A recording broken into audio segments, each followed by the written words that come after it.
तो मी प्रथमेश परबचा गोट्या गँगस्टर चित्रपट बघायला.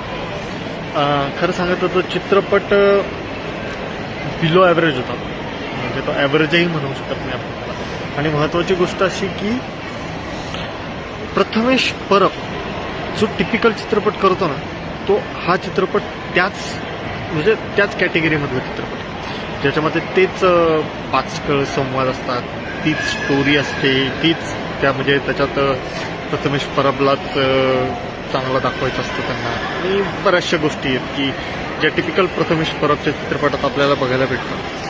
आता यात वाईट आणि दुर्दैव या गोष्टीचं होतं की मोहन आगाशेंचं जे काही चित्रीकरण केलं आहे ना, किंवा जे काही पात्र आहे ते अक्षरशः आपण म्हणू शकतो की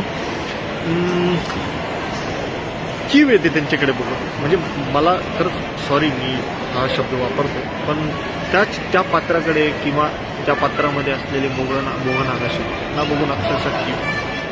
बस मला एवढंच बोलायचं आहे. बाकी पूर्ण फुल रिव्ह्यू मी आता यूट्यूब चॅनलवरती जाऊन टाकूनच आहे, पण माझ्या मते हा चित्रपट पूर्णपणे बिलो ॲव्हरेज आहे. हां, बाकी म्युझिक मला बऱ्यापैकी वाटलं. BGMला जे काही होतं ते थोडंफार चांगलं होतं. बाकी चित्रपटामध्ये असं काही नाही की प्रत्येकाने जाऊन आवर्जून बघितलं.